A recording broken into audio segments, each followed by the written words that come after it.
একদিন হুজুরে পাক সাল্লাল্লাহু আলাইহি ওয়াসাল্লামের রওজার চতুর্পাশে শত শত মানুষ দাঁড়াইয়া নবীজির রওজা মোবারক জিয়ারত করতেছে। এমত অবস্থায় একটা যুবক যাইয়া নবীজিকে সালাম দিতেছেন, আসসালাতু আসসালামু আলাইকা ইয়া জাদ্দি। কি সালাম দিছেন? আসসালাতু আসসালামু আলাইকা ইয়া জাদ্দি। আমরা তো রওজায়ে আকদাসে যাইয়া সালাম দিই, আসসালাতু আসসালামু আলাইকা ইয়া রাসূলুল্লাহ, আসসালাতু আসসালামু আলাইকা ইয়া হাবিবাল্লাহ, আসসালাতু আসসালামু আলাইকা ইয়া খায়রা খালকিল্লাহ। এইভাবে আমরা নবীজিকে সালাতু সালাম জানাই। আর এই যুবক যাইয়া নবীজিকে সালাতু সালাম জানাইলেন, আসসালাতু আসসালামু আলাইকা ইয়া জাদ্দি। জদ্দুন শব্দ এটা আরবি ভাষার মধ্যে দুইটা অর্থে ব্যবহার হয়, কখনো দাদা অর্থে, কখনো নানা অর্থে। এখন এই যুবক ইয়া জাদ্দি কইয়া কি উদ্দেশ্য করলেন? হে নানা জান, হে আমার ভাইরা সাহাবা, কেমন যুবক, কেমন বুকের ফাটা, যাইয়া ইয়া রাসূলুল্লাহ না কইয়া কয় ইয়া জাদ্দি, হে নানা জান, আপনার উপরে সালাতু সালাম বর্ষিত হোক। দোস্ত আহবাবেরা, কেন নানা জান সম্বোধন করলেন? ও দোস্ত, ছেলের দিকের নাতিনাত কুরেগুলায় দাদারে দাদা বলে, আর মেয়ের দিকের নাতিনাত কুরেগুলায় নানাকে নানা বলে। আল্লাহু আকবার। মানুষ কিন্তু একটা, মানুষ একটা। আমার ছেলের ঘরের ছেলেরা মেয়েরা আমাকে দাদা সম্বোধন করে, আমার মেয়ের ঘরের ছেলেরা মেয়েরা আমাকে নানা সম্বোধন করে। আমি মানুষ কিন্তু একটা। দুই গ্রুপে দুইটা ডাকে, এক গ্রুপে দাদা ডাকে আর গ্রুপে নানা ডাকে। আরবি ভাষায় দোনোটারে একটা কয় জদ্দুন। জদ্দুন মানি দাদা, জদ্দুন মানি নানা। এই যুবক যে নবীজিকে নানা সম্বোধন করলেন, কারণ কি? নবীজির কন্যা হজরতে ফাতেমা রাদিয়াল্লাহু আনহা, নবীজির কন্যার দিকের সন্তান হজরতে হুসাইন রাদিয়াল্লাহু আনহু, আর হজরতে হুসাইন রাদিয়াল্লাহু আনহুর বংশধর এই যুবক। এই যুবক কার বংশধর? হজরত ওবাইদুল্লাহ সিন্দি রহমতুল্লাহ আলাইহি লিখছেন, ইনি হজরত হুসাইন রাদিয়াল্লাহু আনহুর বংশধর। এই কারণে নবীজিকে নানা সম্বোধন করছেন, আসসালাতু আসসালামু আলাইকা ইয়া জাদ্দি, হে নানা জান, আপনার উপরে সালাতু সালাম বর্ষিত হোক। সঙ্গে সঙ্গে রওজায়ে আকদাসের থেকে সালামের উত্তর আসছে, ওয়া আলাইকাস সালামু ইয়া ওয়ালাদি, ওয়া আলাইকাস সালামু ইয়া ওয়ালাদি, হে আমার নাতি, হে আমার বংশধর, তোমার উপরেও শান্তি বর্ষিত হোক। নবীজি সালামের উত্তর দিছেন। ওই এক যুবকের উসিলায় রওজায়ে আকদাসের পাশে যে শত শত মানুষ জিয়ারতরত অবস্থায় ছিলেন, এরা সবাই নবীজির কণ্ঠটা শোনার সৌভাগ্য লাভ করছেন, নবীজির আওয়াজটা শোনার সৌভাগ্য লাভ করছেন। ওয়া আলাইকাস সালামু ইয়া ওয়ালাদি। আমার ভাইয়েরা, এই সময়ের মধ্যে রওজায়ে আকদাসের চতুর্দিকে হাহাকার শুরু হয়ে গেছে, চিৎকার শুরু হয়ে গেছে। কেরে কেরে এই যুবক, কেরে কেরে নবীজির সালামের উত্তর দিল কার? কোন যুবকের নবীজি আওলাদ হিসাবে, বংশধর হিসাবে স্বীকার করলেন, সার্টিফাই করলেন? কে? শেষ পর্যন্ত তালাশ করতে করতে দেখা যায় ভারতের থেকে আগত হিন্দুস্তানি এক যুবক, মাত্র 32 বছর বয়স, তার নাম হুসাইন আহমদ মাদানী। উলাইকা আবাই ফাজিনি বেমিসলিহিম, উলাইকা আবাই ফাজিনি বেমিসলিহিম, ইজা জামাআতনা ইয়া জারিরুল মাজামিউ। আমার বেরা দুস্তাবাব, কে এই হুসাইন আহমদ মাদানী? এই হুসাইন আহমদ মাদানী বর্তমান এশিয়া মহাদেশের মধ্যে যত মুহাদ্দিসিনে কেরাম আছে, যত হাদিস বিশারদগণ আছে, এশিয়া মহাদেশের মধ্যে যত জায়গায় বুখারী শরীফের ক্লাস হইতেছে, এর মধ্যে ম্যাক্সিমাম বুখারী শরীফের ওস্তাদ, ম্যাক্সিমাম শাইখুল হাদিসের ওস্তাদ হুসাইন আহমদ মাদানী রহমতুল্লাহ আলাইহি, আমাদের দাদা ওস্তাদ, আমাদের পূর্ব মনীষী, অদোস্ত দারুল উলুম দেওবন্দের মনীষী। জামালে রোয়ে তু কবেলায়ে দিল, হারিমে কুয়ে তু কাবায়ে জা, ফাইন সাজাদনা ইলাইকা নাসজুদ, ওয়া ইন সাইনা ইলাইকা নাসআ।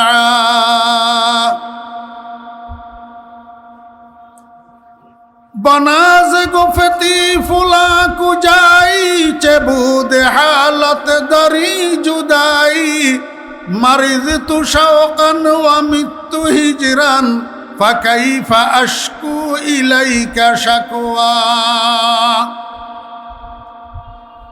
কুমিল্লা জেলা কওমি মাদ্রাসা সংগঠন কুমিল্লা সদর দক্ষিণ উপজেলা শাখার উদ্যোগে আয়োজিত আজকের এই মহতী সিরাতুন নবী সাল্লাল্লাহু আলাইহি ওয়াসাল্লাম সম্মেলনে আমাদেরকে অংশগ্রহণ করার তৌফিক দিয়েছেন।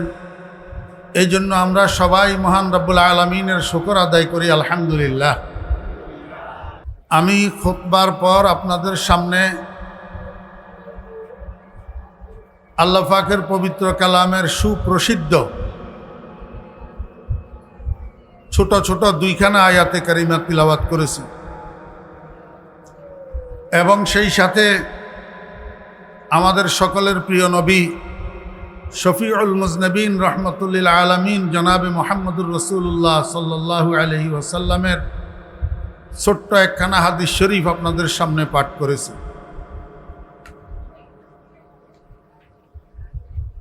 হযরত উলামায়ে কেরাম, যেহেতু আমার খুতবার মধ্যে সুনায়াতে বারাতে ইস্তেহলাল আছে, আপনারা তেলাওয়াতকৃত আয়াতের দ্বারাই আমার মনে হয় বুঝতে পেরেছেন যে আমার আলোচনার মওজু কি হবে। যেহেতু মাহফিলটার নাম সিরাতুন নবী মাহফিল এবং আরবি বৎসর হিসাবে চলমান বর্তমান মাসটার নাম রবিউল আব্বাল, এই মাসটার আরেকটা নাম মাহে বেলাদত, অর্থাৎ জন্মের মাস। আপনাদের যদি জানা থাকে একটু আমাকে বলেন, এটাকে মাহে বেলাদত বলা হয় কার জন্মের মাস হিসাবে? আমাদের প্রিয় নবীজির জন্মের মাস মাহে রবিউল আব্বাল। নবীজির জন্মটাকে আরবি ভাষায় আরেকটা শব্দের দ্বারায় বোঝানো হয়, সেই শব্দটা হলো মিলাদুন নবী। মিলাদুন নবী, মনোযোগ আছে আপনাদের? মিলাদ বলা হয় আরবি ভাষায় জন্মকে, জন্ম। তো মিলাদুন নবী অর্থ নবীজির জন্ম। মিলাদুন নবী, নবীজির জন্ম। এটার সাথে আরেকটা শব্দ যোগ করেন, মাহফিল। মাহফিল শব্দের অর্থ কি বলে না? মাহফিল শব্দের অর্থ সভা, সমাবেশ। তো মাহফিলে মিলাদুন নবী অর্থ কি হইল? নবীর জন্মের মাহফিল। নবীর জন্মের মাহফিল, নবীর জন্মের সভা। এই কথার অর্থ কি? যেই মাহফিলের মধ্যে নবীজি জন্মগ্রহণ করেন বা করবেন, নবীজির জন্মের মাহফিল, নবীজির জন্মের মাহফিল। তাহলে আমরা কি বুঝলাম? যেই মাহফিলের মধ্যে নবীজি জন্মগ্রহণ করেন বা করবেন, এটা কি সম্ভব? নবীজি একবার মা আমেনার গর্ভ থেকে জন্মগ্রহণ করছেন না? এরপরে 63 বছর বয়সে আবার এন্তেকাল করছেন না? এখন রওজায়ে আকদসে শুইয়া আছেন না? তো নবীজি সেখান থেকে উঠি কি আবার কোনো মায়ের পেটের থেকে জন্মগ্রহণ করা সম্ভব? তো তাহলে মাহফিলে মিলাদুন নবী অর্থ কি বুঝার দরকার আছে না নাই? বুঝলে সব সমস্যার সমাধান হয়ে যাবে ইনশাআল্লাহ। বুঝলে সব ঝগড়া খতম হয়ে যাবে ইনশাআল্লাহ। আমার পীর সাহেব হুজুর রহমতুল্লাহি আলাইহি, আমার কলিজার টুকরা মুর্শিদ হযরত মাওলানা শাহ জমির উদ্দিন নানুপুরি রহমতুল্লাহি আলাইহি সব সময় একটা কথা বলতেন, বাবারা, যে না বুঝে মনে মনে তারে বুঝাইতে পারে কনে। অর্থাৎ যে বুঝার চেষ্টা করবে তাকে আপনি অল্প কথায় বুঝাই দিতে পারবেন, আর যে বুঝার চেষ্টা করবে না, ঘাট তেরামি করবে, তাকে দুনিয়া শুদ্ধ মানুষ একসাথে হইয়া বুঝাইতে পারবে না। মাহফিলে মিলাদুন নবী, ওই মাহফিলকে বলা হয় যেই মাহফিলের মধ্যে নবীজির জন্ম বৃত্তান্ত কেউ বলবে অন্যরা শুনবে। নবীজির জন্ম বৃত্তান্ত কেউ বলবে কেউ শুনবে, কেন? এতে লাভ কি? রাসূল আকরাম সাল্লাল্লাহু আলাইহি ওয়াসাল্লামের গোটা জীবনের মধ্যে, বিশেষ করে নবীজির জন্মের মধ্যে কিছু অলৌকিকতা আছে, অস্বাভাবিকতা আছে, যেগুলাকে নবীদের জন্য মুআজিজা, ওলি আবদালদের জন্য কেরামত, গায়রে মুসলিম অমুসলিমদের থেকে হইলে এরহাসাত বলা হয়। মাদ্রাসার ছাত্র ভাইয়েরা কিতাবের মধ্যে পড়ছেন রাসূল আকরাম সাল্লাল্লাহু আলাইহি ওয়াসাল্লামের জন্মের মধ্যে এমনিভাবে কিছু অলৌকিকতা আছে, অস্বাভাবিকতা আছে। শুধু আমি একটা আপনাদেরকে বুঝাই, মহিলাদের ডেলিভারির মধ্যে কিছু কষ্ট আছে না নাই? জি, কিরকম কষ্ট?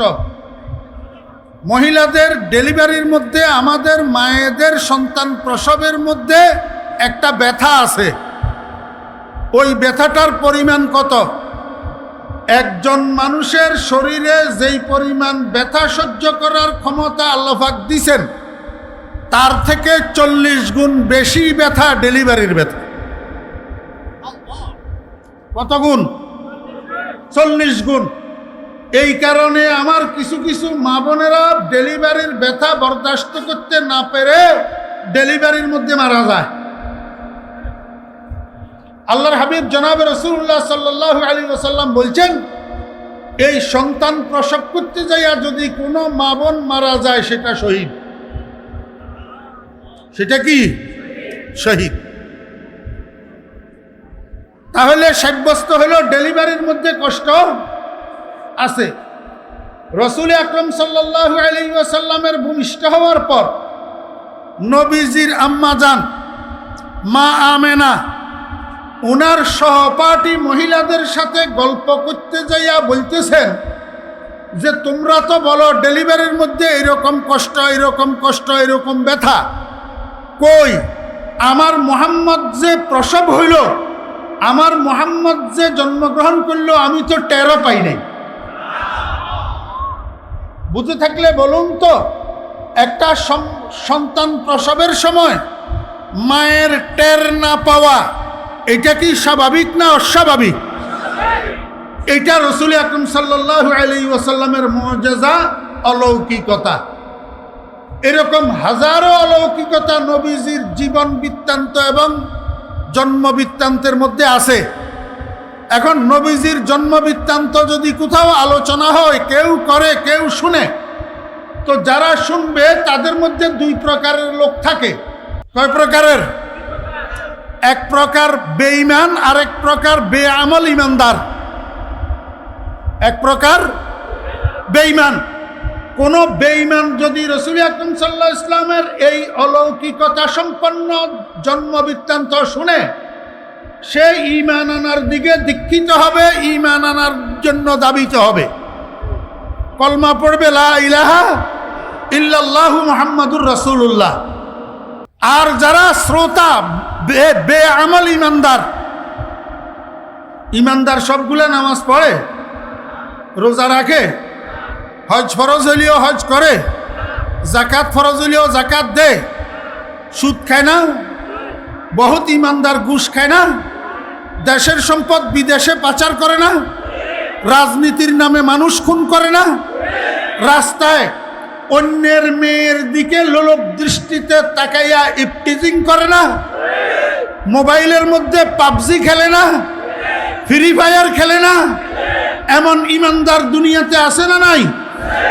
এরা যখন নবীজির জন্মের অলৌকিকতাগুলা শুনবে, তারা আমলের দিকে দীক্ষিত হবে, গুনাহ ছাড়ার জন্য দাবিত হবে।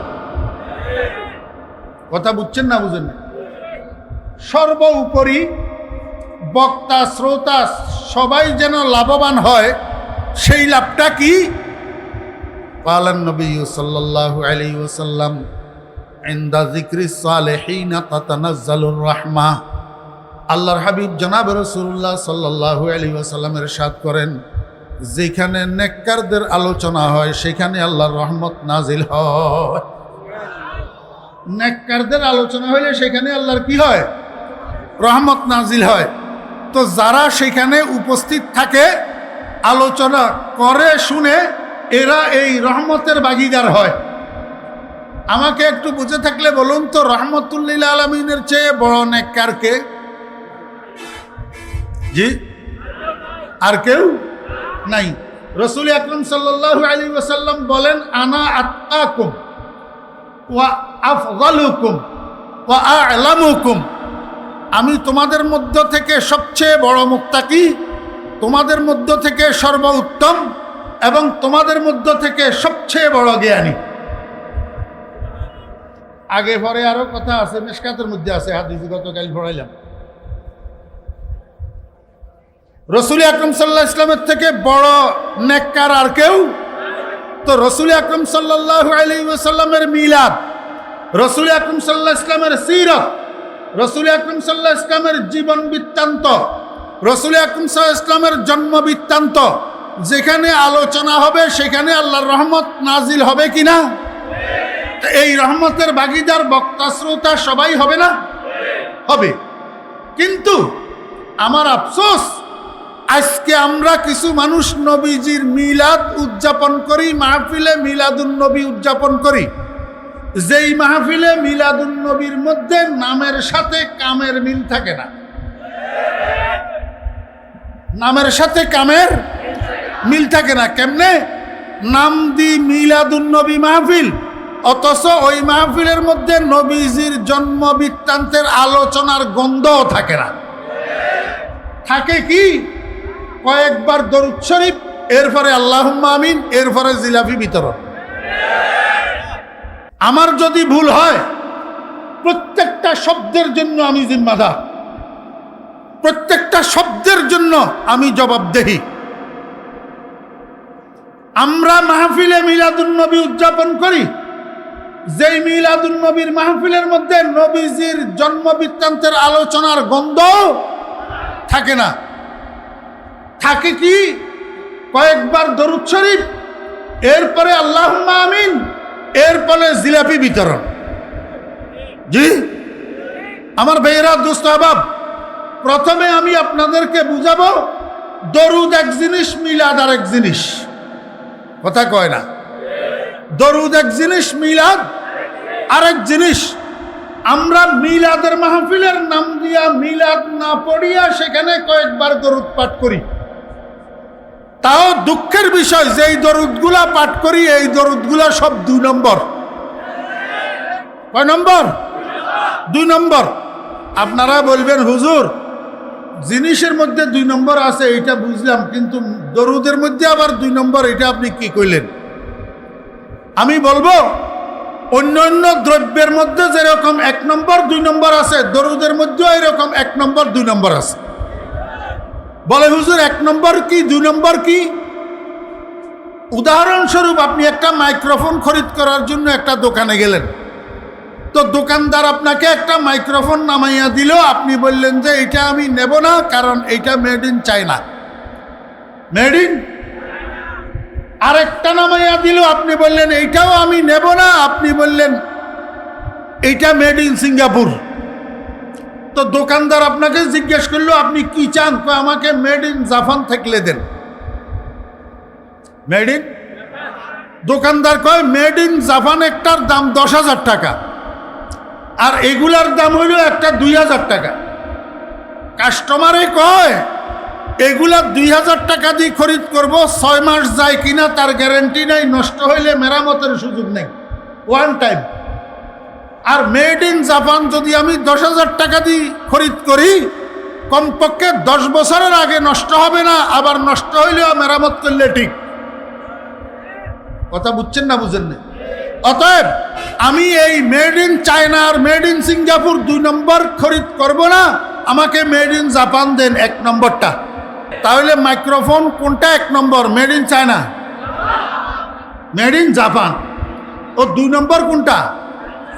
Made in China, made in Singapore. ঠিক দরুদের মধ্যে এরকম কিছু দরুদ আছে মেড ইন মদিনা, আর কিছু দরুদ আছে made in out of Medina. আসেনি? আরে আল্লাহুম্মা সাল্লি আলা সাইয়্যিদিনা মাওলানা মুহাম্মদ, আরে ওয়ালা আলে সাইয়্যিদিনা মাওলানা মুহাম্মদ। Made in Barisal, made in Barisal, made in Medina no, কারণ মেড ইন মদিনা দরুদ শরীফের মধ্যে ভুল থাকে না, এটার মধ্যে ভুল আছে। কয় ওয়ালায়ালে, ওই ওয়ালায়ালে অর্থ কি রে? জানোয়ার।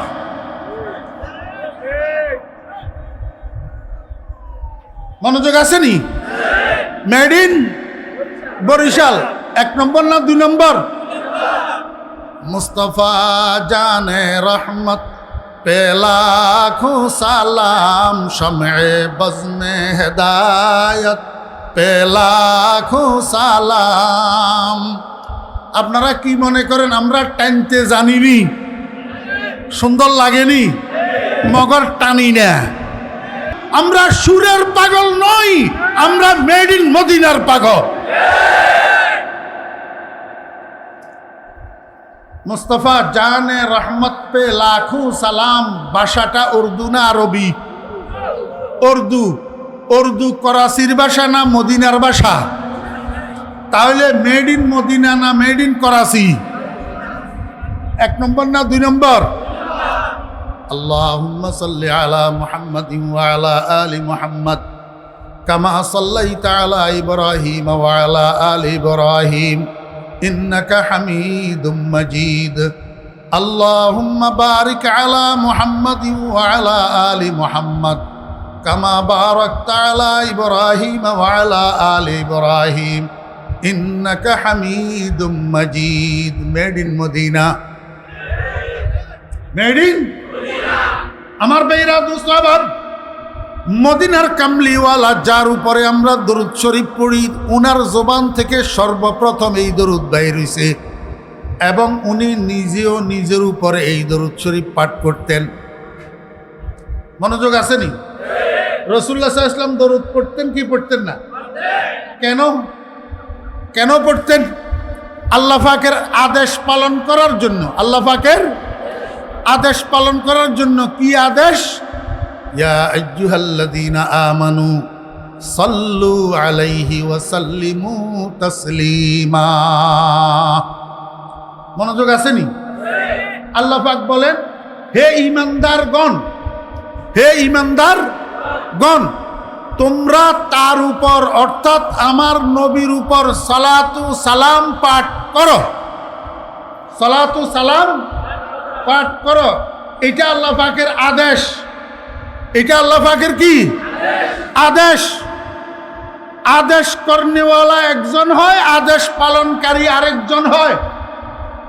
আমের একজন হয়, মামুর আরেকজন হয়। এই জন্য আমি আপনাদেরকে বুঝাবো, আমাদের দেশের কিছু আলেমেরা আমাদের লাইনেরও আছে, দেওবন্দি লাইনেরও আছে। বয়ানের শুরুতে বিভিন্ন শেয়ার বারবার পড়িয়া পড়িয়া বালাগাল ওলা বিকামালি এটারে দৌড়ায়। বয়ানের শুরুতে বক্তা সাহেব কি বুঝি দৌড়ায় এটা আমি জানি না, তবে এলেম শূন্য শ্রোতা যারা আছে তারা মনে করে এটা দরুদ শরীফ। তারা মনে করে এটা কি দরুদ শরীফ। আসলে বালাগাল ওলা কোনো দরুদ শরীফ না। আরে 2 নম্বর হইলেও তো দরুদ, কিন্তু বালাগাল ওলা 2 নম্বরও না, দরুদও না। আমি একটু অনুবাদ করে দিই, আপনারা শুনেন। বালাগাল ওলা বিকামালিহি, পৌঁছে গেছেন আমার প্রিয় নবীজি উনার পরিপূর্ণতার দ্বারা সর্বোচ্চ শিখরে। হাসুনাত জামিউ খিসালিহি, আমার নবীজির সর্বময় স্বভাব, সর্বোত্তম স্বভাব।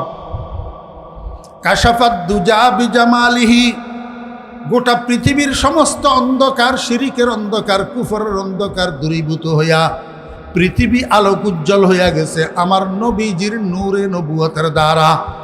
জামালে নবুয়তের দ্বারা, জামালে জাহের, জামালে বাতেনের দ্বারা। এই তিনটা পংক্তি, এই তিনটা পংক্তি, তিনটা মিসরা বুঝে থাকলে বলুন তো নবীজির উপরে দরুদ না নবীজির প্রশংসা? নবীজির প্রশংসা। নাতে রসুল, নাতে রসুল। এর পরে চতুর্থ পংক্তি যেটা সল্লু আলাইহি ওয়া আলিহি, এই শের গুনার প্রবক্তা রচনাকারী শেখ মুসলিহুদ্দিন শিরাজি রহমতুল্লাহ আলাইহি বলেন, ও দুনিয়ার মানুষেরা, ও নবীজির উম্মতেরা, তোমরা নবীজির উপর এবং নবীজির পরিবার বর্গের উপর দরুদ পাঠ করো, করো। সল্লু নির্দেশবাচক বহুবচন, সিগা জমা মুজাক্কারে হাজার, বহস আমরে হাজার মারুফ। ওই কোন বাপের বেটা থাকলে আসো আমার সামনে, আমার ভুল ধরিয়ে দাও। সল্লু আলাইহি ওয়া আলিহি, তোমরা দরুদ পাঠ করো নবীর উপর, নবীর পরিবার বর্গের উপর। বুঝে থাকলে বলুন তো এটা দরুদ না দরুদের আদেশ? দরুদের এই আদেশ দাতাকে শেখ সাদি, শেখ সাদি কাদেরকে আদেশ দিতেছেন? কিয়ামত পর্যন্ত আনেওয়ালা নবীজির উম্মতকে। এইবার বলেন, একটা মাহফিলের মধ্যে যদি 50,000 মানুষ থাকে, আর 50,000 মানুষ সবাই বক্তার মুখে মুখে যদি বলে সল্লু আলাইহি ওয়া আলিহি, তোমরা সবাই দরুদ পড়ো, তো সকলে আদেশ দিল, পালন করল কে? মা কথা কয় না, বুঝে না লাগে। সবাই কি দিল? আদেশ দিল। সবাই আমের হইল, মামুর হইল কেডা? এর চেয়ে বড় জেহালত, এর চেয়ে বড় বোকামি, এর চেয়ে বড় গাদামি আর কি হতে পারে? রসুল আকরাম সাল্লাল্লাহু আলাইহি ওয়াসাল্লামের নাত, রসুল আকরাম সাল্লাল্লাহু আলাইহি ওয়াসাল্লামের প্রশংসা, এতে কোনো সন্দেহ নাই। এটা নিজে নিজে আওড়াইলে কোনো অসুবিধা নাই, নবীজির প্রশংসায় পঞ্চমুখ হবে। কিন্তু কেউ যদি এটাকে দরুদ মনে করি পড়ে, তার মতো বোকার গাদা দুনিয়াতে আর নাই। একবার দরুদ পড়লে 10টা রহমত পাওয়া যায়, 10টা গুনাহ মাফ হয়, 10টা নেকি আমল নামায়ের মধ্যে লেখা হয়। ইসমাইল ইসলামের বংশ থেকে 10টা গোলাম আজাদ করার সওয়াব পাওয়া যায়। 1,00,000 বার বালাগালুলা পড়লে এই সওয়াব পাওয়া যাবে, কোনো হাদিসে নেই। রাসূল আকরাম সাল্লাল্লাহু আলাইহি ওয়াসাল্লামের আমলে বালাগালুলা ছিল নি? শেখ সাদি নবীজির আগের নি না পরের? না নবীজির যুগের সাহাবীলি? তো বালাগালুলা হাদিসে আসেনি? তো বালাগালুলা এটা দরুদ নি?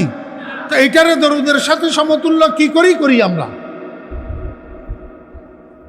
আমার ভাইরা দোস্ত বাব, আমি আপনাদেরকে বুঝাইতে চেয়েছিলাম মুস্তাফা জানে রহমত পে লাখো সালাম, এটা উর্দু ভাষা, উর্দু ভাষা করাচির ভাষা, এটা মেড ইন করাচি। আর আল্লাহুম্মা সাল্লি আলা মুহাম্মাদিন ওয়া আলা আলি মুহাম্মদ, এটা মেড ইন মদিনা। কেন মেড ইন মদিনা? মদিনার কামলিওয়ালা যার উপরে আমরা দরুদ শরীফ পড়ি, উনি নিজেও নিজের উপরে দরুদ শরীফ পড়তেন। কারণ আল্লাহ পাক যে আদেশ করছেন, ইয়া আইয়ুহাল্লাযীনা আমানু, হে ঈমানদারগণ, সাল্লু আলাইহি ওয়া আলিহি, তোমরা নবীর উপর, নবীর পরিবার বর্গের উপরে দরুদ পাঠ করো। আপনারা বুঝে থাকলে আমাকে বলুন, নবীজি ঈমানদার ছিলেন কিনা? জি, নবীজি ঈমানের দায়রা ভুক্ত না বহির্ভূত? ঈমানের দায়রা ভুক্ত না? তো ইয়া আইয়ুহাল্লাযীনা আমানুর মধ্যে নবীজি নাই, তাহলে সাল্লু আলাইহি ওয়া সাল্লিমু তাসলিমা, আল্লাহ পাকের এই আদেশ অন্য ঈমানদারের উপরে যেরকম বর্তায়, নবীজির উপরেও বর্তায়। অতএব নবীজি নিজেও দরুদ পড়তেন। কেমনে পড়তেন? নবীজি নামাজি ছিল না বেনামাজি ছিল? কথা কয় না। নামাজি ছিল না বেনামাজি? তো এখন আখেরি জামানায় খাজা বাবা, ল্যাংটা বাবা কতগুলা যে নামাজ না পড়ি নিজেরে বাবা সাজায়, এরা কি আসলে বাবা না বন্ড? বেনামাজি বন্ড। বেনামাজি কি বন্ড? সে যেই তরিকার হোক, যেইখানেকার হোক, বেনামাজি কোনোদিন আল্লাহর ওলি হইতে পারে না, বেনামাজি বন্ড হইতে পারে। রাসূলুল্লাহ সাল্লাল্লাহু আলাইহি ওয়াসাল্লাম নামাজ পড়ছেন না পড়েন নাই? মনোযোগ আসেনি? রাসূলুল্লাহ সাল্লাল্লাহু আলাইহি ওয়াসাল্লামের নামাজের মধ্যে আখেরি বৈঠক ছিল নি? ও আখেরি বৈঠকে তাশাহুদ নবীজি পড়তেন নি? তাশাহুদ পড়তেন নি?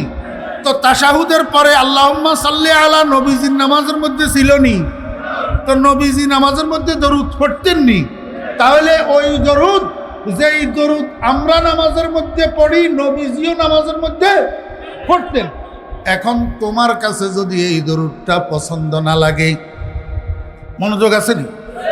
তোমার কাছে যদি এই দরুদ মজা না লাগে, তোমার কাছে মজা লাগে মুস্তাফা জানে রহমত পে লাখো সালাম, তাহলে তুমি একটা কাজ করো, তুমি নামাজের আখেরি বৈঠকে আশহাদু আল্লা ইলাহা ইল্লাল্লাহ ওয়া আশহাদু আন্না মুহাম্মাদান আবদুহু ওয়া রাসূলুহু মুস্তাফা জানে রহমত পে লাখো সালাম, শামঈ বজমে হেদায়েত পে লাখো সালাম, আসসালামু আলাইকুম ওয়া রাহমাতুল্লাহ, আসসালামু আলাইকুম ওয়া রাহমাতুল্লাহ।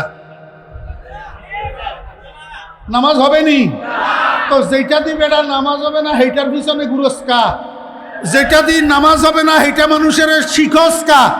মানুষের এই পেটকে খাতের বনে ভিখারি ফেরতে দর দর মারে, বাবু এক পয়সা দে দে, ওই দুনিয়াদার মোল্লা নিজের পকেট বাড়ি করার জন্য পাবলিকের আর কত ধোঁকা দিবি? মেড ইন মদিনা শিখাও, মেড ইন মদিনা শিখাও। মেড ইন মদিনা দরুদ আরো আছে না নাই? আল্লাহুম্মা সাল্লি আলা মুহাম্মাদিন নাবিয়্যিল উম্মিয়্যি ওয়া আলা আলিহি ওয়া সাহবিহি ওয়া সাল্লিম তাসলিমা। এই দরুদ এটা আপনারা মুখস্থ পারেননি? জি, মাদ্রাসার ছাত্ররা হাত উঠাইবেন। মাদ্রাসার ছাত্ররা ছাড়া সাধারণ ভাইয়েরা যারা আসছেন, আপনাদের মধ্যে যদি কারো এই দরুদ শরীফ মুখস্থ থাকে একটু হাত উঠাইয়া দেখান। মাশাআল্লাহ মাশাআল্লাহ, মোটামুটি 8-10টা উঠছে, তবে উপস্থিতি এর চেয়ে আরো অনেক বেশি। আপনারা কিন্তু এই দরুদ শরীফটা মুখস্থ জানেন না, এটা কিন্তু made in Medina. Made in কেমন? Made in Medina. হাবিবে খুদা জনাবে মুহাম্মদুর রাসূলুল্লাহ সাল্লাল্লাহু আলাইহি ওয়াসাল্লাম ইরশাদ করেন, আমার উম্মতেরা, তোমাদের মধ্য থেকে কেউ যদি শুক্রবার জুমার দিন এই দরুদ শরীফটা 80 বার পাঠ করে, আল্লাহ পাক তার জীবনের 80 বৎসরের গুনাহ মাফ করে দিবেন। কয় বৎসরের? 80 বৎসরের। আমার বেরা দোস্ত আবাব, মেড ইন মদিনা। সারা জীবন ওয়ালায়ালে সাইয়ে গো দেনা মাওলানা মুহাম্মদ, সারা জীবন টানলেন, কিন্তু যেই দরুদ শরীফটা 80 বৎসরের গুনাহ মাফ হয় শুক্রবারে 80 বার পড়লে, সেই দরুদ শরীফটা মুখস্থটাও করতে পারলেন না। এইটা নেই মোহাব্বত, এইটা নেই ভালোবাসা। আমার ভাইয়েরা দোস্ত আহবাব, আমি আপনাদেরকে বুঝাইতে চাইছিলাম মাহফিলে মিলাদুন নবী, মাহফিলে মিলাদুন নবী, ওই মাহফিলকে বলা হয় যেই মাহফিলের মধ্যে নবীজির জন্ম বৃত্তান্ত আলোচনা করা হয়। এখন বাকি রইল নবীজির জন্মবার্ষিকী পালন করা হবে কতদিন। আমার ভাইরা দোস্ত আহবাব, আমার থেকে একটু বুঝেন, আমাদের বর্তমান দুনিয়ার রীতিনীতি কি? একটা মানুষের জন্মবার্ষিকী যখন আসে তখন আনন্দ উদযাপন করা হয়, উৎসব করা হয় কতদিন? যতদিন মানুষটা বেঁচে থাকে, যতদিন মানুষটা বেঁচে থাকে। যখন ওই মানুষটা মারা যায় তখন মৃত্যুর একটা ব্যথা হয় সকলের কাছে, আত্মীয় স্বজন, মা বাপ, ভাই বেরাদর, বন্ধু বান্ধব, সকলের কাছে মৃত্যুর একটা ব্যথা হয়। এই মৃত্যুর ব্যথাটায় জন্মের আনন্দটাকে ডাকনা দিয়া দে। মনোযোগ আসেনি? আপনারা পরীক্ষা করে দেখবেন, একজন মায়ের 22 বৎসর বয়সের একটা তরুণ ছেলে যদি হঠাৎ কইরা গাড়ি অ্যাক্সিডেন্টে আকস্মিকভাবে মারা যায়, তখন মা বাপের কলিজায় ব্যথা লাগেনি? ও ভাইরা দোস্ত আহবাব, এই ছেলেটা মারা যাওয়ার পরে মা যদি আরো 20 বৎসর বেঁচে থাকে, তো 15 বৎসর পরে এক রাত্রের গভীরে রাত্রের 2টার সময় যদি ঘুম ভাঙে, ছেলের কথা হঠাৎ যদি মনে পড়ে, মা তখন কি করে? ছেলের জন্মের কথাটা, জন্মের ঘটনাটা স্মরণ করিয়া হাসে না মৃত্যুর ব্যথায় মা বসে বসে কাঁদে? বসি বসি কাঁদে। এটাই মহব্বতের খতিয়ান, এটাই মহব্বতের প্রমাণ। যখন মারা যায়, মৃত্যুর পরে যখন মনে উঠে, তখন মৃত্যুর ব্যথা স্মরণ করিয়া বসে বসে কাঁদা, এটাই হলো মহব্বতের প্রমাণ। আমরা তো মহব্বতের দাবি করি, কিন্তু প্রমাণ করতে পারি না। মহব্বতের দাবি করি, মহব্বতের স্বাক্ষর রাখতে পারি না। গুফতমায় আবলা আগার তু আশিকি, গুফতমায় আবলা আগার তু আশিকি, দরবয়ানে দাওয়ায়ে খুদ সাদিকি। মনোযোগ আছে নি? মরুভূমির রাস্তা, মরুভূমি কি? মরুভূমি। এই মরুভূমির রাস্তা দিয়া একটা যুবক ছেলে সামনের দিকে যাইতেছে, সামনের দিক থেকে আরেকটা যুবতী মেয়ে আসতেছে। যখন মুখামুখি হয়েছে, তো ওই যুবক ছেলেটা হাত দুইটারে দুই দিকে প্রসারিত করে দিছে, মানে রোড ব্লক, রোড ব্লক। তো যুবতী মেয়ে এটাই কয়, কিরে ভাই ইফটিজিং করস কেন, ইফটিজিং করস কেন?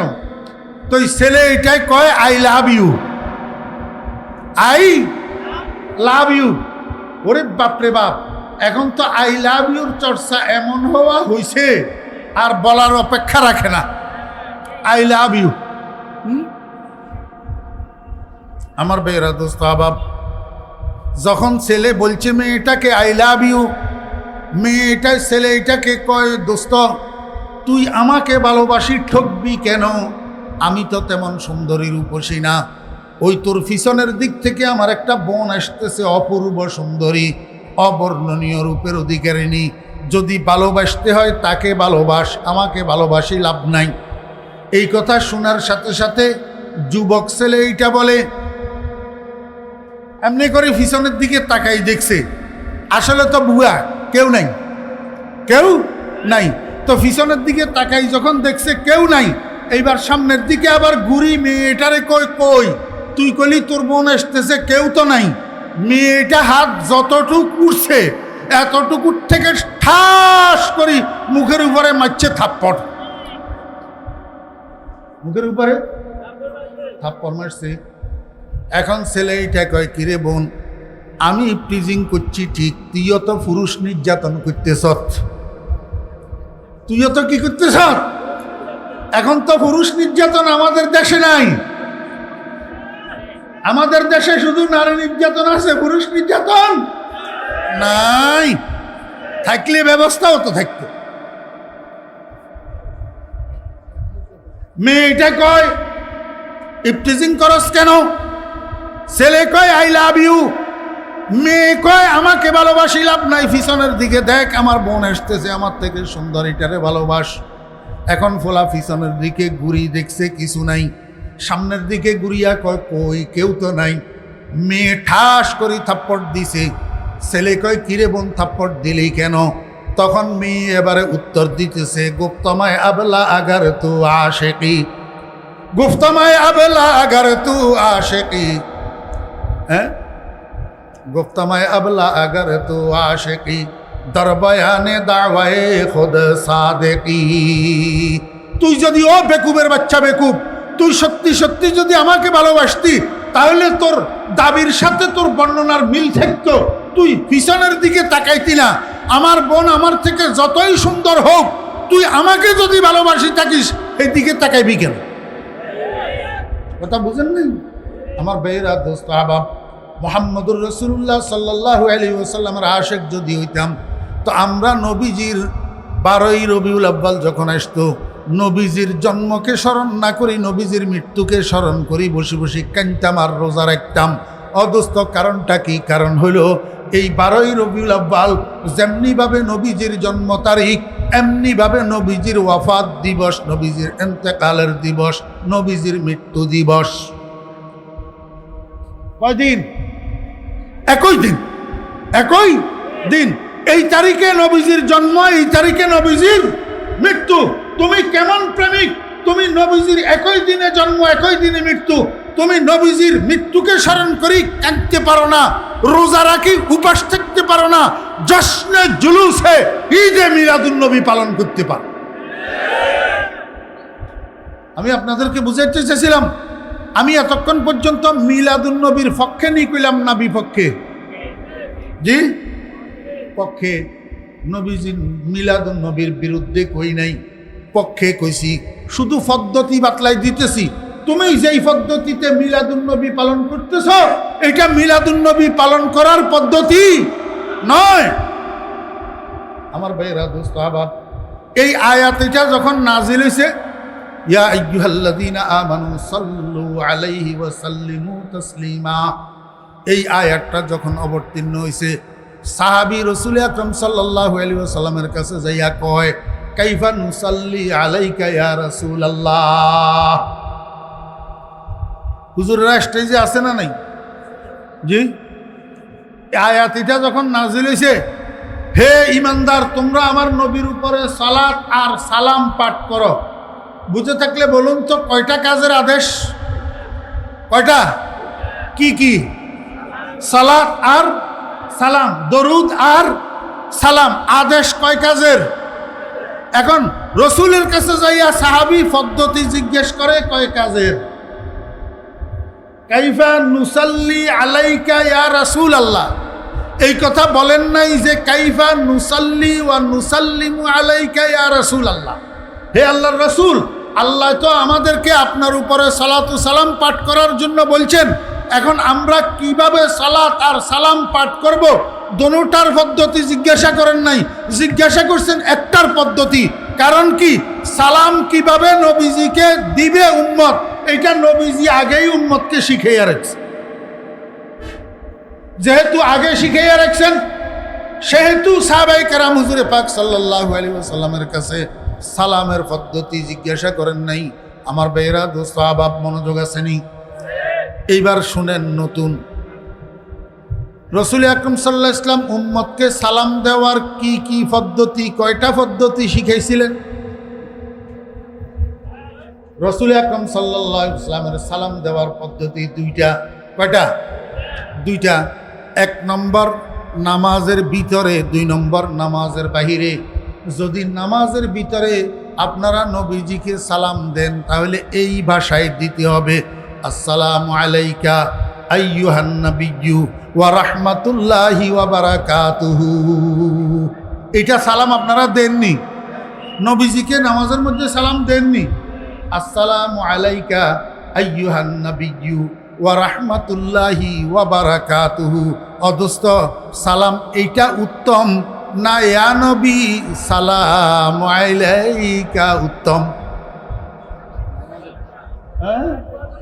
আসসালামু আলাইকা আইয়ুহান নাবিয়্যু ওয়া রাহমাতুল্লাহি ওয়া বারাকাতুহু উত্তম। এখন আপনিও নামাজের মধ্যে এই ভাষায় নবীজিকে সালাম দেন, আমিও নামাজের মধ্যে নবীজিকে এইভাবে ভাষায় সালাম দিই। শুধু ইয়া নবী সালামু আলাইকা কই না, এই জন্য আপনি আমারে বানান রসুলের দুশ্মন ওয়াহাবি। আমি আমার কথা বলতেছি, শুধু ফরিদউদ্দিন আল মোবারক, আর কেউ না। আপনি যদি বলেন, পাবলিকেরে বুঝান ফরিদউদ্দিন আল মোবারক ওয়াহাবি, রসুলের দুশ্মন, নবীজিকে সালাম দেয় না। কিরে ভাই, আমি আপনাদের কাছে ইনসাফ চাই, আমি নামাজ পড়ি কি পড়ি না? তো নামাজ আপনি যেরকম পড়েন আমিও পড়ি, আপনিও নামাজের মধ্যে নবীজিকে সালাম দেন, আসসালামু আলাইকা আইয়ুহান নাবিয়্যু। আমিও নবীজিকে নামাজের মধ্যে সালাম দিই, আসসালামু আলাইকা আইয়ুহান নাবিয়্যু। বসি বসি না দাঁড়াই দাঁড়াই? কথা কয় না? বসি বসি। নামাজের মধ্যে আপনিও তো নবীজিকে বসি বসি সালাম দেন, আমিও বসি বসি সালাম দিই। এখন নবীজিকে বসি সালাম দিলে যদি বেয়াদব হয়, গোস্তাখের রসুল হয়, তাহলে আপনিই তো বড় গোস্তাখ আর বেয়াদব। আপনিও তো বসি বসি নামাজের মধ্যে কি করেন? আসল কথা হইল, শরীয়ত এমন এক জিনিস যেখানে নিজের থেকে কিছু সংযোজন বিয়োজন করার কোনো সাধ্য নাই। শরীয়ত এমন জিনিস যেখানে নিজের থেকে কিছু বাড়ানো কমানোর কোনো সুযোগ নাই। আল্লাহ আল্লাহ রাসূল যেখানে যেইভাবে যেই ভাষায় যেইটা করার জন্য বলছেন, সেইখানে সেই ভাষায় সেইটা করার নাম হইল সুন্নত। করার নাম কি? সুন্নত। এখন নামাজের মধ্যে রসুল যেই ভাষা শিখাইছেন সেই ভাষায় নবীজিকে বসি বসি সালাম দেওয়া, এইটার নাম সুন্নত। যদি কেউ নামাজের মধ্যে দাঁড়াইয়া কয় ইয়া নবী সালামু আলাইকা, তাহলে সেটার নাম সুন্নত না, তাকে সুন্নি বলা যাবে না। সুন্নি বলা যাবে না। তাহলে রসুল যেভাবে শিক্ষা দিছে সেভাবে কি করতে হবে? সালাম দিতে হবে। আমরা তো সেটাই করি। আমরা নবীজিকে দাঁড়িয়েও সালাম দিই, বসিও সালাম দিই, শুইয়াও সালাম দিই। জি, একটু পরে বুঝবেন কেমনে। তাহলে কয় নম্বর গেল? 1 নম্বর, নবীজির উপরে উম্মতে সালাম দিবে, নবীজিকে উম্মতে সালাম দিবে নামাজের ভিতরে 1 নম্বর। 2 নম্বর নামাজের বাহিরে। এখন নামাজের বাহিরে যদি নবীজিকে সালাম দেয় সেটা আবার 2 প্রকার। সেটা আবার কয় প্রকার? 1 নম্বর হলো ফেস টু ফেস, সামনাসামনি। হ্যাঁ, সামনাসামনি। আমার ভাইরা দোস্ত আহবাব, নবীজিকে ফেস টু ফেস সালাম দেওয়ার সৌভাগ্য লাভ করছেন একমাত্র সাহাবায়ে কেরাম, একমাত্র সাহাবায়ে কেরাম। আমরা পাইছি নি এই সৌভাগ্য? আমরা নবীজিরে দেখছি না নবীজি আমাদেরকে দেখছেন? আমরা ফেস টু ফেস সালাম দিতে পারি নাই। যারা ফেস টু ফেস সালাম দিতে পারছে তাদেরকে নবীজি শিখাইছেন আসসালামু আলাইকুম ওয়া রাহমাতুল্লাহি ওয়া বারাকাতুহু। এটা শিক্ষা দিয়েছেন। সাহাবায়ে কেরাম নবীজিকে সামনে পাইলে এই ভাষায় সালাম দিতেন, আসসালামু আলাইকুম ওয়া রাহমাতুল্লাহি ওয়া বারাকাতুহু। বুঝছেন না বুঝেন নাই? তাহলে এটা হলো নবীজিকে ফেস টু ফেস সামনাসামনি সালাম দেওয়া। আর যদি কেউ নবীজিকে সামনাসামনি সালাম দেওয়ার জন্য না পায়, এটা আবার 2 প্রকার। এটা আবার কয় প্রকার? 2 প্রকার। কাছের থেকে সালাম দেওয়া অথবা দূরের থেকে সালাম দেওয়া। কাছের থেকে সালাম দেওয়া মানে আল্লাহর হাবিব জনাবে মুহাম্মদুর রাসূলুল্লাহ সাল্লাল্লাহু আলাইহি ওয়াসাল্লাম যদিও দুনিয়াতে মাটির উপরে নাই, মদিনা শরীফের রওজায়ে আকদাসের মধ্যে আল্লাহর হাবিব জনাবে মুহাম্মদুর রাসূলুল্লাহ সাল্লাল্লাহু আলাইহি ওয়াসাল্লাম সশরীরে জীবিত অবস্থায় শায়িত আছেন। ও দোস্ত আহবাবেরা, যদি নবীজির কোনো উম্মত নবীজির রওজার পাশে যাইয়া নবীজিকে সালাম দে, তো সেটাও সামনাসামনি সালাম দেওয়া। কীরকম?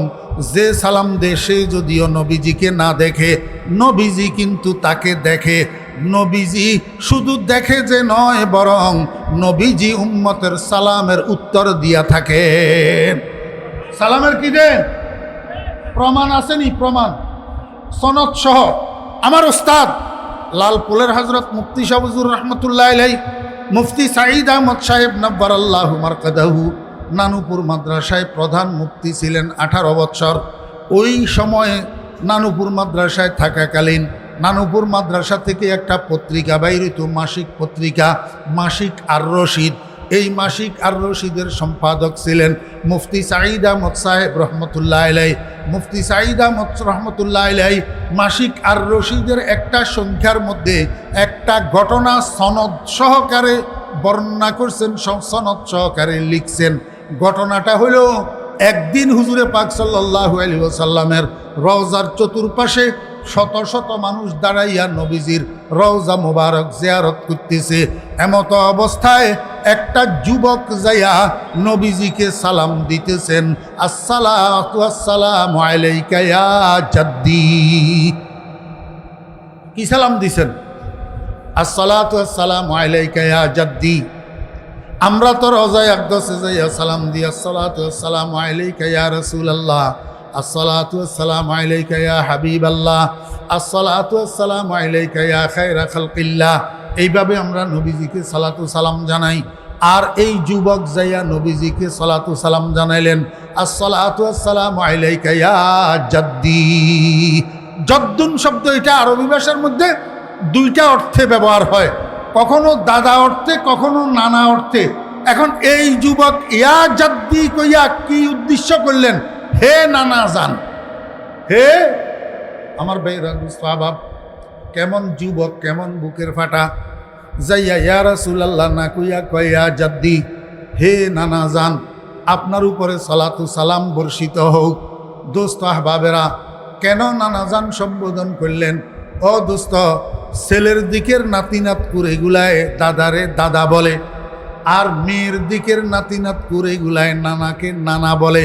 আল্লাহু আকবার। মানুষ কিন্তু একটা, মানুষ একটা। আমার ছেলের ঘরের ছেলেরা মেয়েরা আমাকে দাদা সম্বোধন করে, আমার মেয়ের ঘরের ছেলেরা মেয়েরা আমাকে নানা সম্বোধন করে। আমি মানুষ কিন্তু একটা। 2 গ্রুপে 2টা ডাকে, এক গ্রুপে দাদা ডাকে আর গ্রুপে নানা ডাকে। আরবি ভাষায় দুটারে একটা কয় জদ্দুন। জদ্দুন মানি দাদা, জদ্দুন মানি নানা। এই যুবক যে নবীজিকে নানা সম্বোধন করলেন, কারণ কি নবীজির কন্যা হজরতে ফাতেমা রাদিয়াল্লাহু আনহা, নবীজির কন্যার দিকের সন্তান হজরতে হুসাইন রাদিয়াল্লাহু আনহু, আর হজরতে হুসাইন রাদিয়াল্লাহু আনহুর বংশধর এই যুবক। এই যুবক কার বংশধর?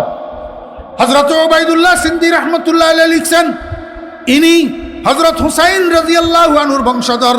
এই কারণে নবীজিকে নানা সম্বোধন করছেন, আসসালাতু আসসালামু আলাইকা ইয়া জাদ্দি, হে নানা জান আপনার উপরে সালাতু সালাম বর্ষিত হোক।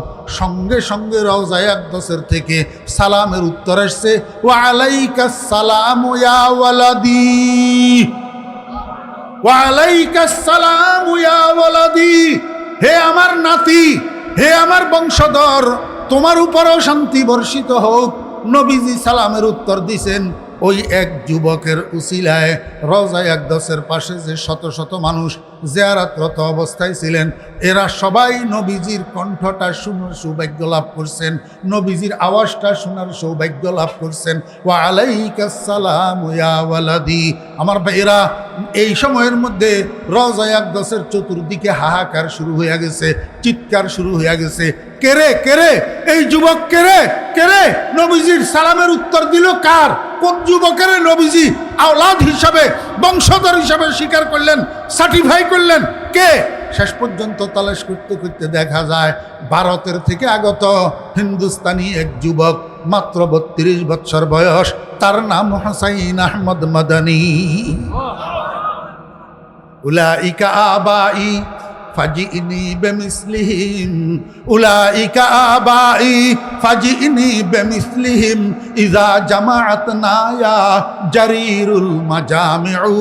আমার বেরা দুস্তাবাব, কে এই হুসাইন আহমদ মাদানী? এই হুসাইন আহমদ মাদানী বর্তমান এশিয়া মহাদেশের মধ্যে যত মুহাদ্দিসিনে কেরাম আছে, যত হাদিস বিশারদগণ আছে, এশিয়া মহাদেশের মধ্যে যত জায়গায় বুখারী শরীফের ক্লাস হইতেছে, এর মধ্যে ম্যাক্সিমাম বুখারী শরীফের ওস্তাদ, ম্যাক্সিমাম শাইখুল হাদিসের ওস্তাদ হুসাইন আহমদ মাদানী রহমতুল্লাহ আলাইহি, আমাদের দাদা ওস্তাদ, আমাদের পূর্ব মনীষী, অদোস্ত দারুল উলুম দেওবন্দের মনীষী, দারুল উলুম দেওবন্দের মনীষী। আমার ভাইরা দুস্থ আহবাব, আজকে কওমি মাদ্রাসা সংগঠনের উদ্যোগে আয়োজিত এই মাহফিল, এই কওমি মাদ্রাসা কি? কওমি মাদ্রাসার গোড়া কোথায়? কওমি মাদ্রাসার গোড়া দারুল উলুম দেওবন্দ। আর দারুল উলুম দেওবন্দের প্রতিষ্ঠাতা হুজ্জতুল ইসলাম কাসেম নানুতুবি রহমতুল্লাহি আলাইহি। ভাইয়েরা, কাসেম নানুতুবি রহমতুল্লাহ আলাইহির উস্তাদ শাহ আব্দুল গনি মুহাদ্দিস দেহলভী রহমতুল্লাহ আলাইহি, শাহ আব্দুল গনি মুহাদ্দিস দেহলভী রহমতুল্লাহ আলাইহির উস্তাদ শাহ ইসহাক মুহাদ্দিস দেহলভী রহমতুল্লাহ আলাইহি, শাহ ইসহাক মুহাদ্দিস দেহলভী রহমতুল্লাহ আলাইহির উস্তাদ শাহ আব্দুল আজিজ মুহাদ্দিস দেহলভী রহমতুল্লাহ আলাইহি, শাহ আব্দুল আজিজ মুহাদ্দিস দেহলভী রহমতুল্লাহ আলাইহির উস্তাদ শাহ ওলিউল্লাহ মুহাদ্দিস দেহলভী রহমতুল্লাহ আলাইহি, যিনি মদিনা শরীফের একজন মুহাদ্দিস শেখ আবু তাহের মাদানী রহমতুল্লাহ আলাইহির দরসে বসি উনার থেকে ইলমে হাদিস অর্জন করি সর্বপ্রথম দিল্লির জামে মসজিদের মধ্যে বুখারী শরীফের ক্লাস শুরু করছিলেন। সেই ক্লাসের ছাত্র শাহ আব্দুল আজিজ, শাহ আব্দুল আজিজের ক্লাসের ছাত্র শাহ ইসহাক, শাহ ইসহাকের ক্লাসের ছাত্র শাহ আব্দুল গনি, আর শাহ আব্দুল গনির ক্লাসের ছাত্র দারুল উলুম দেওবন্দ মাদ্রাসার প্রতিষ্ঠাতা আমাদের পূর্বপুরুষ, আমাদের পূর্ব পিতা, আমাদের দাদা উস্তাদ হযরত হুজ্জতুল ইসলাম কাসেম নানুতুবি রহমতুল্লাহ আলাইহি। দেখাও না তোমাদের শিক্ষার গোড়া দেশে 1700 শতাব্দীর আগে একমাত্র কওমি মাদ্রাসা ছাড়া আর কোনো মাদ্রাসা ছিল না। কওমি উলামায়ে কেরাম ছাড়া আর কোনো উলামায়ে কেরাম ছিল না। বর্তমানে যারা সুন্নি দাবি করে, এরা ওই পর্যন্ত তাদের সুন্নিয়তের গোড়া, সুন্নিয়তের মনীষী দেখাইতে পারবে না। এরা আমাদের মনীষী, এরা দেওবন্দের মনীষী, এরা কওমি মাদ্রাসার মনীষী। আল্লাহু আকবার। আমার ভাইয়েরা দোস্ত আহবাব, শুধু শাহ ওলিউল্লাহ মুহাদ্দিস দেহলভী রহমতুল্লাহ আলাইহি পর্যন্ত বলে আমি ছাড়বো না। আমি বলবো এই কওমি মাদ্রাসার গোড়া আরো একটু আগে, আরো একটু মনোযোগ আসেনি? ক্বালা রাসূলুল্লাহ সাল্লাল্লাহু আলাইহি ওয়াসাল্লাম ইন্নামা বুইসতু মুআল্লিমা, ইন্নামা বুইসতু মুআল্লিমা। আল্লাহর হাবিব জনাব রাসূলুল্লাহ সাল্লাল্লাহু আলাইহি ওয়াসাল্লাম বলেন, নিঃসন্দেহে আমি প্রেরিত হয়েছি শিক্ষক হিসাবে। আল্লাহ পাক দুনিয়াতে আমাকে শিক্ষক বানাইয়া পাঠাইছেন। মনোযোগ আসেনি? হুজুর করে জিজ্ঞাসা করেন না ওই গোপালগঞ্জিয়ার মতো আমি কি বানাই বানাই চালাই দিতেছি, না আসলে হাদিসের ভিতরে আছে। হ্যাঁ, রাসূলুল্লাহ সাল্লাল্লাহু আলাইহি ওয়াসাল্লামের বাণী না? বিশ্বাস কে করবো? হরিশ্চন্দ্রের পোলায় না আমরা আপনারা? রাসূলুল্লাহ সাল্লাল্লাহু আলাইহি ওয়াসাল্লামের বাণী না? ইন্নামা, নিঃসন্দেহে, বুইসতু, আমি প্রেরিত হয়েছি, আমাকে পাঠানো হয়েছে, মুআল্লিমান, শিক্ষক বানাইয়া। কি বানাইয়া? আমার ভাইয়েরা, দোস্ত আহবাব, রাসূল আকরাম সাল্লাল্লাহু আলাইহি ওয়াসাল্লাম যেই শিক্ষা প্রতিষ্ঠানের শিক্ষক ছিলেন, ওই শিক্ষা প্রতিষ্ঠানের নাম ইউনিভার্সিটি। কথা কয় না? ওই শিক্ষা প্রতিষ্ঠানের নাম university, college, high school, primary school না মাদ্রাসা? মাদ্রাসা। রাসূল আকরাম সাল্লাল্লাহু আলাইহি ওয়াসাল্লাম যেই শিক্ষা প্রতিষ্ঠানের শিক্ষক ছিলেন, ওই শিক্ষা প্রতিষ্ঠানের নাম কি? মাদ্রাসা। সেই শিক্ষা প্রতিষ্ঠান আমার ভাইয়েরা, দোস্ত আহবাব, সর্বপ্রথম প্রতিষ্ঠিত হয়েছে মক্কা শরীফে। কোথায়? আল্লাহর হাবিব জনাবে মুহাম্মদুর রাসূলুল্লাহ সাল্লাল্লাহু আলাইহি ওয়াসাল্লামের হাতে। আল্লাহর হাবিব জনাবে মুহাম্মদুর রাসূলুল্লাহ সাল্লাল্লাহু আলাইহি ওয়াসাল্লামের হাতে মাত্র 50 জনের মতো লোক ইসলাম গ্রহণ করছে, কালিমা পড়ছে। এখন এই 50 জনের মতো লোককে নবীজি ইসলাম শিক্ষা দিবেন, তাদেরকে ইসলামী হুকুম, আহকাম, নিয়ম নীতি শিক্ষা দিবেন। এখন সাহাবীদেরকে লইয়া নবীজি বসছেন, কেমনে শিক্ষা দিবেন? আল্লাহর হাবিব বলেন, তোমরা যদি বারে বারে আমার কাছে আসে তাতেও আমার কষ্ট হবে, আর আমি যদি তোমাদের ঘরে ঘরে যাই তাতেও আমার কষ্ট হবে। এখন তোমাদেরকে দিন শিক্ষা দেওয়ার জন্য, ইসলাম শিক্ষা দেওয়ার জন্য, ইলম শিক্ষা দেওয়ার জন্য একটা প্রতিষ্ঠানের দরকার। এই প্রতিষ্ঠানটা কিভাবে কায়েম করা যায়? সাহাবায়ে কেরামরা সবাই আছে, মনোযোগ আসেনি? হ্যাঁ, একজনে প্রস্তাব করলো, ইয়া রাসূলুল্লাহ, সরকার প্রধানের কাছে আমরা যদি দরখাস্ত করি, সরকার প্রধান যদি আমাদেরকে একটা শিক্ষা প্রতিষ্ঠান বানাইয়া দেয় তাহলে ভালো হয় না? আমার ভাইয়েরা, দোস্ত আহবাব, এই তখন মক্কা শরীফের মধ্যে সরকার প্রধানের নাম হইল mister Abu Jahl. Mister Abu Jahl. Mister Abu Jahl ইসলামের শুভাকাঙ্ক্ষী, কোরআনের শুভাকাঙ্ক্ষী, রসুলের শুভাকাঙ্ক্ষী। তো যদি সরকার প্রধান ইসলামের শুভাকাঙ্ক্ষী না হয়, কোরআনের শুভাকাঙ্ক্ষী না হয়, মুসলমানের শুভাকাঙ্ক্ষী না হয়, তো মুসলমানের ছেলেদেরকে দিন শিখানোর জন্য প্রতিষ্ঠান করে দিবে না করা প্রতিষ্ঠানের সহযোগিতা করবে? কিচ্ছু করবে না, কিচ্ছু করবে না। বরং এইগুলা কিভাবে দুলিশ্বাত হইয়া যাইতে পারে সেই চেষ্টা করবে। এইটাই স্বাভাবিক। আমার ভাইরা, দোস্ত আহবাব, একজন সাহাবী প্রস্তাব দেওয়ার সাথে সাথে সর্বসম্মতিক্রমে এই প্রস্তাব নাকচ হয়ে গেছে। সবাই বলে না না, এটা করা যাবে না। সরকার প্রধানের কাছে দরখাস্ত দিলে সরকার প্রধান আমাদেরকে শিক্ষা প্রতিষ্ঠান করে দিবে না, বরং আমাদের শিক্ষা প্রতিষ্ঠান আমরা নিজেরাই করতে হবে। রাসূল আকরাম সাল্লাল্লাহু আলাইহি ওয়াসাল্লাম বলেন, তাহলে তোমাদের প্রথমে জায়গা সংগ্রহ করতে হবে, তারপরে ঘরের ব্যবস্থা করতে হবে, এগুলোর জন্য টাকার দরকার হবে। তোমরা একটা ফান্ড গঠন করো, ফান্ডের থেকে প্রথমে জায়গার ব্যবস্থা করো। ঠিক আলোচনা হইতেছে, এই সময়ের মধ্যে একজন সাহাবী, দেখেন, এই যেখানে মুসা, যেখানে ফেরাউন সেইখানে মুসা, যেখানে ফেরাউন সেইখানে মুসা। আবু জেহেলও কুরাইশি ছিল। আবু জেহেলও কি ছিল? কুরাইশি ছিল। কুরাইশ বংশের মধ্যে একটা গোত্রের নাম ছিল বনি মখজুম। এই বনি মখজুম গোত্রের লোক ছিল আবু জেহেল। এই গোত্রের লোক ছিল হযরতে আরকম ইবনে আবি আরকম আল মখজুমি রাদিয়াল্লাহু আনহু। হযরতে আরকম ইবনে আবি আরকম আল মখজুমি রাদিয়াল্লাহু আনহু দাঁড়াইয়া কয়, ইয়া রাসূলুল্লাহ, এগুলা নিয়ে আপনাকে টেনশন করতে হবে না। জবলে আবু কুবাইসের উপরে আমার 2টা বাড়ি আছে। একটা বাড়ি জীর্ণ শীর্ণ, আরেকটা বাড়ি আলিশান। এখন আমি আলিশান বাড়িতে থাকি। আমার তো আলিশান বাড়িতে থাকার কোনো দরকার নাই, কারণ 2 দিনের জীবন, এখানে এত আলিশানগিরি করার দরকার কি? ইয়া রাসূলুল্লাহ, আমি আজকেই আমার জীর্ণ শীর্ণ বাড়িতে শিফট হইয়া যাব, আমি আমার আলিশান বাড়িটা আপনি আপনার সাহাবীদেরকে দিন শিক্ষা দেওয়ার জন্য, মাদ্রাসা তৈরি করার জন্য ওয়াকফ করে দিলাম। হযরত আরকাম ইবনে আবিল আরকাম রাদিয়াল্লাহু আনহু যখন বাড়ি ওয়াকফ করে দিলেন, সরকারে দু আলম জনাবে মুহাম্মদুর রাসূলুল্লাহ সাল্লাল্লাহু আলাইহি ওয়াসাল্লাম সঙ্গে সঙ্গে এটাকে মাদ্রাসা ঘোষণা করলেন। আর মাদ্রাসার নাম রাখলেন দারুল আরকাম আল ইসলামিয়া মক্কা। দারুল আরকাম আল ইসলামিয়া মক্কা। অদোস্ত, জমিদাতা, গড়দাতা, বাড়িদাতা, ডোনার মেম্বার হযরতে আরকাম ইবনে আবিল আরকাম রাদিয়াল্লাহু আনহু, প্রতিষ্ঠাতা মুহাম্মদুর রাসূলুল্লাহ সাল্লাল্লাহু আলাইহি ওয়াসাল্লাম, প্রধান এবং একমাত্র শিক্ষক মুহাম্মদুর রাসূলুল্লাহ সাল্লাল্লাহু আলাইহি ওয়াসাল্লাম। বুঝি থাকলে বলেন, ইসলামের ইতিহাসের প্রথম মাদ্রাসা দারুল আরকাম আল ইসলামিয়া মক্কা। সরকারি মাদ্রাসা না কওমি মাদ্রাসা? সরকারি মাদ্রাসা মানে সরকারের বিধিবিধানে পরিচালিত, সরকারের সিলেবাসে পরিচালিত, সরকারের ডোনেশনে পরিচালিত। আর কওম শব্দের অর্থ হল জনগণ।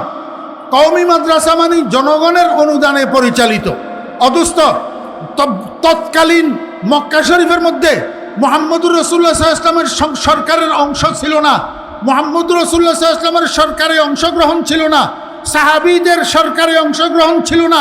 অতএব নবীজি কর্তৃক প্রতিষ্ঠিত এই প্রথম মাদ্রাসা, এটা কোনো সরকারি মাদ্রাসা নয়, বরং জনগণের উদ্যোগে প্রতিষ্ঠিত, জনগণের উদ্যোগে পরিচালিত, জনগণের উদ্যোগে শিক্ষা ব্যবস্থাকৃত এই মাদ্রাসা ইসলামের ইতিহাসের প্রথম মাদ্রাসা, কওমি মাদ্রাসা।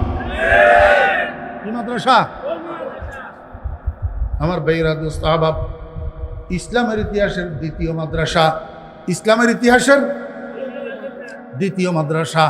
রাসূল আকরাম সাল্লাল্লাহু আলাইহি ওয়াসাল্লাম যখন মক্কা শরীফ থেকে হিজরত করে মদিনায় গেলেন, মদিনায় যাইয়া মসজিদে নববী নির্মাণ করলেন, মসজিদে নববী বানাইলেন। তো মসজিদে নববীর এক পাশে 1 হাতের মতো উঁচু একটা বিটি বানাইলেন। বিটি 1 হাতের মতো উঁচু একটা কি বানাইলেন? বিটি। এই বিটিটাকে সুফফাতু মসজিদে রাসূলিল্লাহি সাল্লাল্লাহু আলাইহি ওয়াসাল্লাম, আল্লাহর রসুলের মসজিদের সুফফা বলা হয়। মসজিদ এটা এখনো আছে, এখনো কি আছে? আপনারা হাজী সাহেবেরা দেখছেন কিনা আমি জানি না।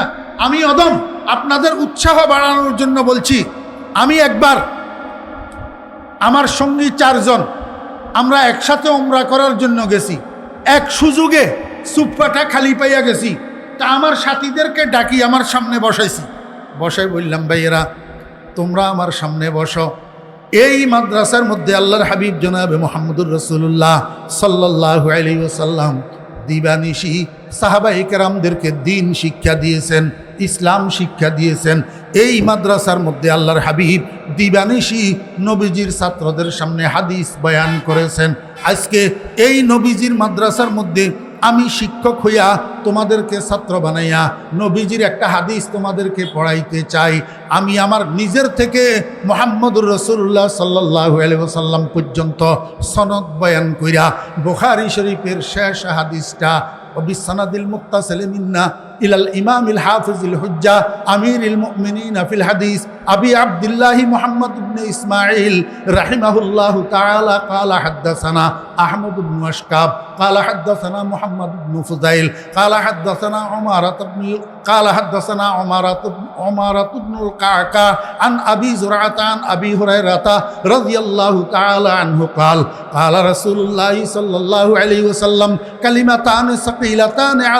কালিমাতান সাকিলাতান ফিল মিজান খফিফাতান আলাল লিসান হাবিবাতান ইলার রহমান সুবহানাল্লাহি ওয়া বিহামদিহি সুবহানাল্লাহিল আযীম।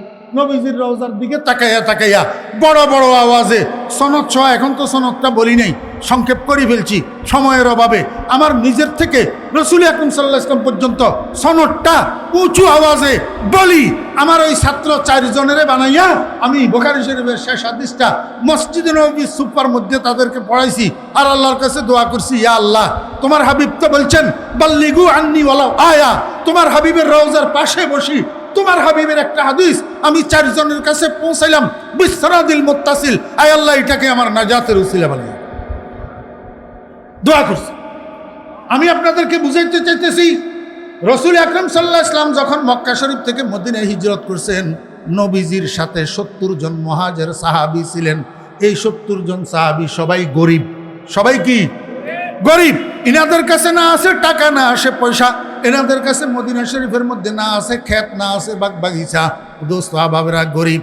এই জুমরাতু সালিকিল মুহাজিরিন 70 জন গরিব সাহাবী, দুস্থ সাহাবী, রাত্র দিন 24 ঘন্টা এই মসজিদ নববীর সুপার মধ্যে খাইয়া না খাইয়া পড়েই থাকতেন। আর মুহাম্মদুর রাসূলুল্লাহ সাল্লাল্লাহু আলাইহি ওয়াসাল্লামের থেকে দিন শিখতেন, ইসলাম শিখতেন।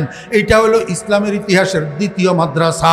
এই মাদ্রাসার গরিব ছাত্রদের জন্য মুহাম্মদুর রাসূলুল্লাহ সাল্লাল্লাহু আলাইহি ওয়াসাল্লাম দৈনিক 2 বার চাঁদা করতেন, খানা চাঁদা। মসজিদ নববীর মধ্যে ফজরের পরে একবার, আসরের পরে একবার। সাহাবীদের সামনে নবীজি বলতেন, আমার সাহাবীরা আজকে সুপার ছাত্রদের খাওয়ার ব্যবস্থা কি?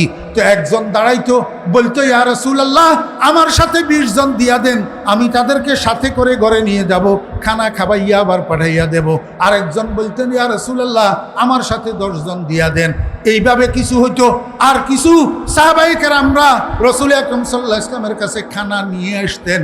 ওই খানাগুলা অবশিষ্ট সুপার ছাত্রদের কাছে, সালিকুল মুহাজিরিনদের কাছে রাসূল আকরাম সাল্লাল্লাহু আলাইহি ওয়াসাল্লাম বন্টন করে দিতেন। এটা হলো বোর্ডিং সিস্টেম। আর আগেরটা হলো জাগির সিস্টেম। হুজ্জাতুল ইসলাম কাসেম নানুতুবি রাহমাতুল্লাহ আলাইহি কবরকে আল্লাহ পাক জান্নাতের বাগান বানাইয়া দেন। দারুল উলুম দেওবন্দ মাদ্রাসার মধ্যে হুজ্জাতুল ইসলাম কাসেম নানুতুবি রাহমাতুল্লাহ আলাইহি এই 2টা নিয়ম চালু করছেন, একটা বোর্ডিং সিস্টেম আর একটা জাগির সিস্টেম। খুদার কসম এই 2টা নিয়ম কাসেম নানুতুবি রাহমাতুল্লাহ আলাইহি নিজের ইজাদ করা নয়। এই 2টা নিয়ম মুহাম্মদুর রাসূলুল্লাহ সাল্লাল্লাহু আলাইহি ওয়াসাল্লামের সুন্নাহ। উলাইকা আবাই ফাজিনি বিমিসলিহিম ইযা জামাআতনা ইয়া জারিরুল মাজামিউ। এই জন্য আমি একটু এবার নিজেদেরকে বলবো, ও কওমি মাদ্রাসার ছাত্রদাই কেরামগণ, কওমি মাদ্রাসার উস্তাদেরা, ও কওমি মাদ্রাসার ছাত্ররা, আপনারা খানার লিপসা করবেন না। তরকারি স্বাদ হইল কি হইল না সেই দিকে তাকাবেন না। লজ্জাতে ইলমি তুরাবাস রাহাতে দিগর মজো, লজ্জাতে ইলমি তুরাবাস রাহাতে দিগর মজো, বাওজুদে ইলমে দি সুরমায়ে দিগর মজো। বেতন কম হইল কি বেশি হইল, খানা ভালো হইল কি না হইল, এটার দিকে যদি সবাই তাকান তাহলে কওমি মাদ্রাসা টিকবে না। আর কওমি মাদ্রাসা যদি না টিকে মুহাম্মদুর রাসূলুল্লাহ সাল্লাল্লাহু আলাইহি ওয়াসাল্লামের শিক্ষা ব্যবস্থা দুনিয়াতে থাকবে না, আসমানের এলেমের জমিনে থাকবে না। ওয়া আখিরু দাওয়ানা আলহামদুলিল্লাহি রাব্বিল আলামিন ওয়া সাল্লাল্লাহু তাআলা আলা খাইরি খালকিহি মুহাম্মাদিন ওয়া আলিহি ওয়া সাহবিহি আজমাইন। দুরূদ শরীফ।